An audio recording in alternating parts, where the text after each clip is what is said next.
अखंड मंथन के सभी दर्शकों को नमस्कार। मैं हूं शेखर त्रिपाठी और आप देख रहे हैं हमारा YouTube चैनल अखंड मंथन। जैसा कि आज के विशेष कार्यक्रम में आप सभी दर्शकों का हम एक बार पुनः हार्दिक स्वागत और अभिनंदन करते हैं। आगे क्या होने वाला है सीरीज़ में आज के अंक में हम लाए हैं प्रसिद्ध लेखक श्री विभू मिश्रा की वो भविष्यवाणियाँ जो उन्होंने आने वाले कालखंड को लेकर की हैं। पहले एपिसोड में हम आपको बता चुके हैं कि 2025 के बाद से ही कलयुग की ऊर्जाएं क्षीण होने लगेंगी और उसके बाद एक नई धरती, एक नया आकाश मानवता के स्वागत के लिए तैयार होगा। लेकिन इस नई धरती और नए आकाश के स्वागत के लिए हमें बहुत सारे बलिदान भी देने होंगे, जिसके लिए हम क्या कोई भी तैयार नहीं है। अब आगे आने वाले समय की भविष्यवाणी करते हुए विभू मिश्रा कहते हैं कि आने वाले समय में जो महासंकट आ रहा है वह हमारे अस्तित्व के हर आयाम को बदल कर रख देगा।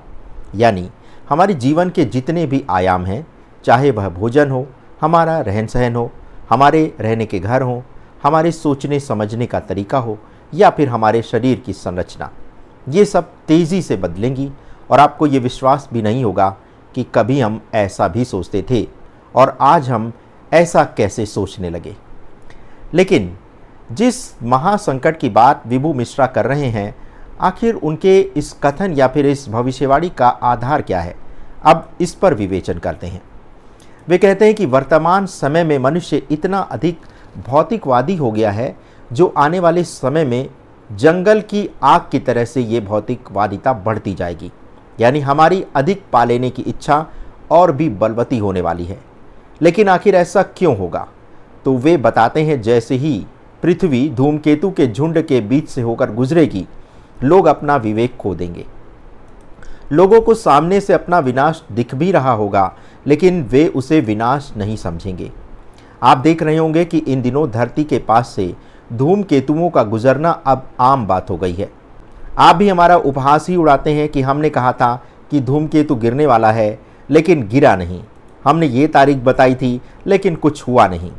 तो आज हम आपको ये स्पष्ट करते चलें कि ऐसा नहीं है कि सारे धूमकेतु धरती से टकरा ही जाएंगे।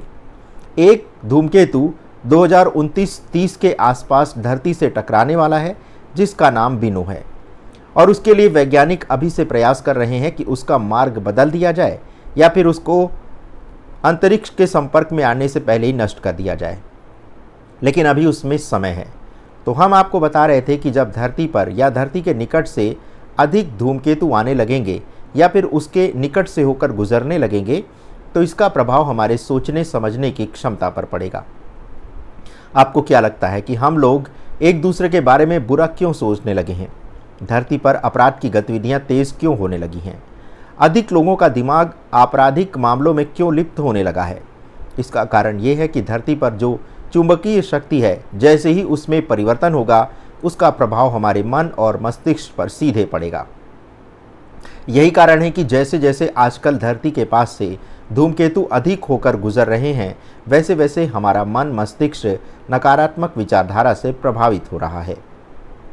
हर ओर लोग विनाश की बातें कर रहे हैं। इसका कारण ये है कि धूमकेतु के झुंड के बीच से होकर जब धरती गुजरेगी, तो ऐसी स्थिति में संसार में संघर्ष में और भी तेजी आएगी। इसीलिए विभू मिश्रा लिखते हैं कि हम आत्म विनाश के ऐसे मोड़ पर खड़े हैं जहां से अब पीछे हटा नहीं जा सकता, क्योंकि जैसे ही 2025 वर्ष गुजरेगा, मानवता बड़े पैमाने पर हिंसा के रास्ते पर उतर जाएगी। जब मानव के मस्तिष्क पर ऐसा गहरा प्रभाव पड़ेगा, तो प्रकृति कैसे अछूती रह सकती है? तो इसी के साथ बाढ़, चक्रवात, भूस्खलन, जंगल की आग, भूकंप, सुनामी और ज्वालामुखी विस्फोट जैसी प्राकृतिक घटनाएं होने की जो आवृत्ति है वो बढ़ जाएगी। आप देख रहे होंगे कि इन दिनों हर प्रकार की प्राकृतिक आपदा से धरती कांप उठी है। श्री विभू मिश्रा ये भी भविष्यवाणी कर रहे हैं कि 2032 में टॉरीज रेजोनेंट झुंड के माध्यम से पृथ्वी का गुजरना सबसे दर्दनाक घटना हो सकती है। इस तरह की घटना धरती पर पहले भी हो चुकी है, जिसमें डायनासोर जैसे विशालकाय प्राणी का अंत हो चुका है। वे बताते हैं कि जैसे टॉरेड धारा के मूल में विशाल धूमकेतु और अन्य धूमकेतु सक्रिय होंगे, तब ऐसी स्थिति में जलती हुई चट्टानों का पहला टुकड़ा पृथ्वी से टकरा जाएगा और इसके बाद तो पूरी तरह से पृथ्वी पर तबाही मच जाएगी। उनके अनुसार इसमें सबसे अधिक नुकसान उन शहरों को होगा जहां घनी आबादी रहती है। भारत के ही महानगर जैसे दिल्ली, मुंबई, कोलकाता, बेंगलोर, अहमदाबाद, सूरत, लखनऊ, चेन्नई और भी ऐसे शहर जहां अधिक जनसंख्या निवास करती है, वहां तो भारी तबाही मचना तय है। विभू बता रहे हैं कि सब कुछ तो लिखा जा चुका है और आप चाहें भी तो इस विनाश को रोक नहीं पाएंगे, क्योंकि ये प्रकृति द्वारा किया गया विनाश होगा जिसमें मानव की कोई त्रुटि भी नहीं देखी जाएगी। विभू बताते हैं कि 2040 से 1200 वर्ष का एक अलग ही युग आरंभ होगा, जिसमें धरती पर जीवित बचे छोटे लोगों का समूह एक नई मानव सभ्यता का निर्माण करेगा। ये लोग आज की अपेक्षा बहुत ही अधिक सरल, धार्मिक और सहिष्णु होंगे और स्वभाव से अधिक सृजनशील यानी क्रिएटिव होंगे, क्योंकि युग समाप्त होने के बाद जो लोग जीवित बचेंगे उनका क्रिएटिव होना आवश्यक है, वरना संसार का दोबारा सृजन नहीं हो पाएगा। विभू मिश्रा अपनी पुस्तक युग चक्र में लिखते हैं कि कई प्राचीन संस्कृतियां विश्व युग के एक चक्र में विश्वास करती थीं, जिसमें हम धीरे धीरे आध्यात्मिक पूर्णता और भौतिक प्रचुरता की स्थिति से अज्ञानता और अभाव की स्थिति में पहुंच चुके हैं। प्राचीन भारत में इसे युग चक्र कहा जाता था। युग चक्र सिद्धांत हमें बताता है कि हम अब कलयुग में रह रहे हैं। ये अंधकार का युग है, जब नैतिक गुण और मानसिक क्षमताएं जो है निम्न बिंदु पर पहुंच गई हैं। कहने का अर्थ ये है कि युग परिवर्तन का चक्र जैसे जैसे आगे बढ़ता है, हमारी सकारात्मक और आध्यात्मिक सोच नकारात्मकता में बदलने लगती है। वे बता रहे हैं कि महाभारत काल में उसी समय आने वाले कलयुग के बारे में लिखा गया था कि अब आने वाले समय में विश्व आत्मा का रंग श्वेत से बदलकर काला होने वाला है।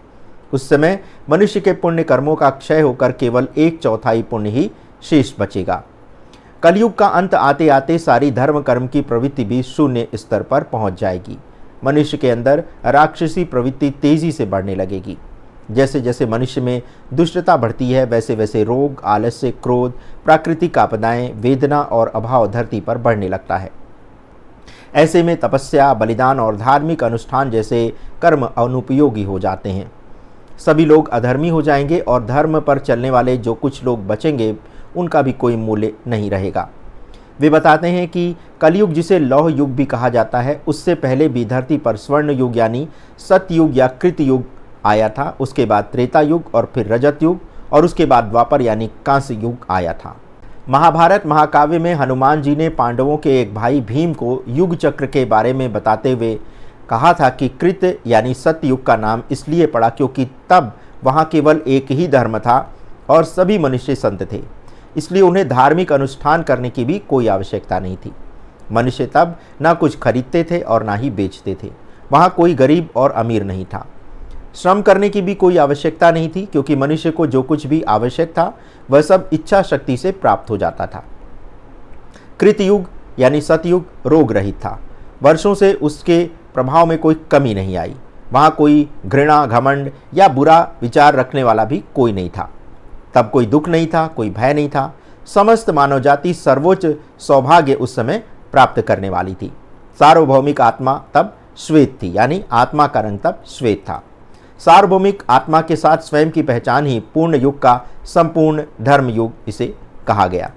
फिर इसके बाद त्रेता युग आया, जिसमें यज्ञ प्रारंभ हुए और विश्व की आत्मा लाल हो गई, यानी सफ़ेद से उसका रंग लाल हो गया। उस समय तक पुण्य 1/4 कम हो गया। मानव जाति ने सत्य की खोज के लिए और धार्मिक अनुष्ठान भी किए। तब मनुष्य ने जो भी चाहा उसका मूल्य देकर के उसे प्राप्त करना पड़ा। फिर इसके बाद द्वापर युग आया, जिसमें विश्व आत्मा का रंग पीला पड़ गया। इस युग में धर्म आधा हो गया। वेद को चारों भागों में विभाजित किया गया था और यद्यपि कुछ को 4 वेदों का ज्ञान था, कुछ लोगों को 3 और कुछ को 1 का ही ज्ञान था। इस समय के मनुष्य का मन कमज़ोर हो गया, सत्य का पतन हो गया और इच्छाएं, बीमारियां और विपत्तियां आ गईं। इसके कारण मनुष्यों को तपस्या करनी पड़ी। पाप की व्यापकता के कारण ये एक पतनशील युग कहा गया और अब हम कलयुग के अंधकार समय में जी रहे हैं, जब दुनिया से अच्छाई और सदाचार लगभग विलुप्त हो गए हैं। इस समय धर्म का संपूर्ण क्षय हो चुका है और विश्व आत्मा का रंग काला पड़ गया है।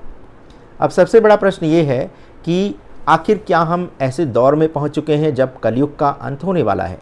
तो ये जानने के लिए आपको देखना होगा हमारा कल का एपिसोड, जिसमें हम आपको पूरे विस्तार से बताएंगे कि आखिर कलयुग का अंत कब और कैसे होने वाला है, और क्या 2025 ही वो अंतिम वर्ष है जब कलयुग का संपूर्ण समापन होने वाला है।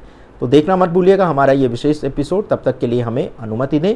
यदि आपको चैनल का कंटेंट अच्छा लगता है तो इसे लाइक, शेयर और सब्सक्राइब करना मत भूलिएगा। धन्यवाद। नमस्कार।